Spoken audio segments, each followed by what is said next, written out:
Bismillahirrahmanirrahim. Assalamualaikum warahmatullahi wabarakatuh. Selamat pagi dan salam sejahtera bagi kita semua. Saudara-saudara, modul 5 ini akan membahas konsep, karakteristik, dan urgensi pendidikan seumur hidup. Dengan tujuan agar para mahasiswa yang sedang melakukan studi pendidikan memiliki pemahaman yang jelas tentang apa, bagaimana, dan mengapa perlu pendidikan seumur hidup. Pertama, konsep pendidikan seumur hidup. Apa itu pendidikan seumur hidup? Pendidikan seumur hidup adalah konsep yang menjelaskan bahwa usaha melaksanakan belajar dan proses pembelajaran yang berlangsung secara terus-menerus dalam keseluruhan tahap kehidupan seseorang, sejak lahir sampai dengan meninggal dunia. Proses belajar dan pembelajaran tersebut berlangsung secara kontinu dan tidak terbatas oleh waktu, tempat, materi maupun program. Kegiatan belajar dan pembelajaran berlangsung secara terus-menerus, baik secara formal, non-formal, maupun informal. Proses pendidikan seumur hidup tidak hanya dilakukan oleh seseorang yang sedang belajar pada pendidikan formal di sekolah saja, namun dilakukan pula oleh semua lapisan masyarakat di luar sistem persekolahan. Belajar dan proses pembelajaran dapat terjadi secara informal dan non-formal dalam lingkungan keluarga ataupun di lingkungan masyarakat.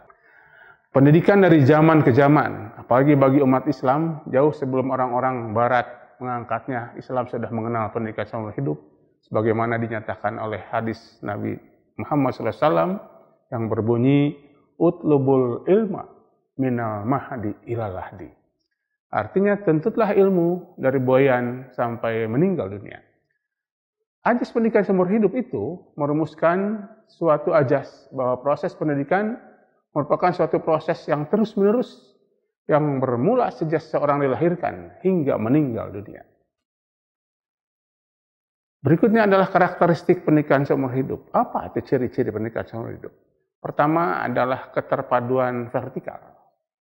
Ini mengandung arti bahwa pendidikan hendaknya merupakan kesatuan dalam dimensi waktu. Ini berkaitan dengan kapan pendidikan berlangsung. Jawabannya adalah pendidikan mesti berlangsung dalam seluruh tahap kehidupan seseorang, dari mulai lahir sampai mati. Yang kedua adalah keterpaduan horizontal. Ini mengandung dimensi isi atau substansi pendidikan yang terkait dengan pertanyaan apa saja yang harus dipelajari seseorang.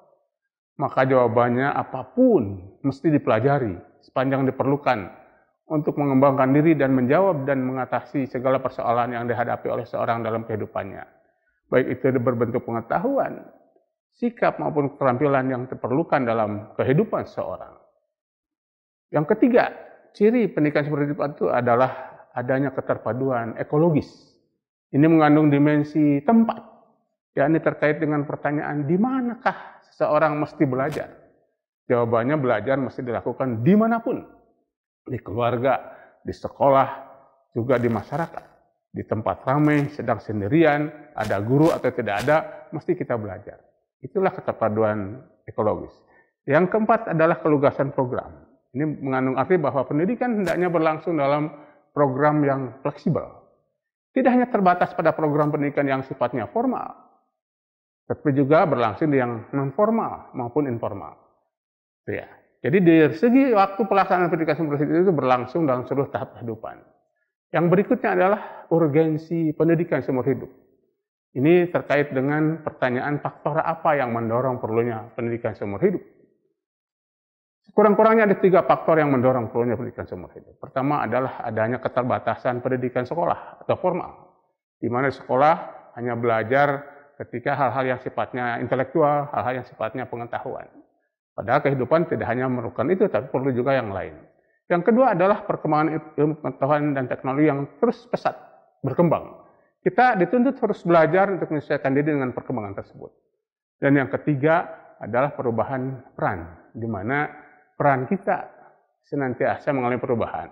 Nah, kita mesti menyesuaikan diri, adaptasi pada perubahan peran tersebut dengan belajar terus-menerus sesuai dengan kebutuhan dan peran yang terjadi. Itulah barangkali yang bisa disampaikan. Mudah-mudahan ini mengantarkan Anda untuk siap belajar terus-menerus, selamat belajar, dan mesti berlangsung seumur hidup. Demikian, billahi taufiq wal hidayah. Wassalamualaikum warahmatullahi wabarakatuh.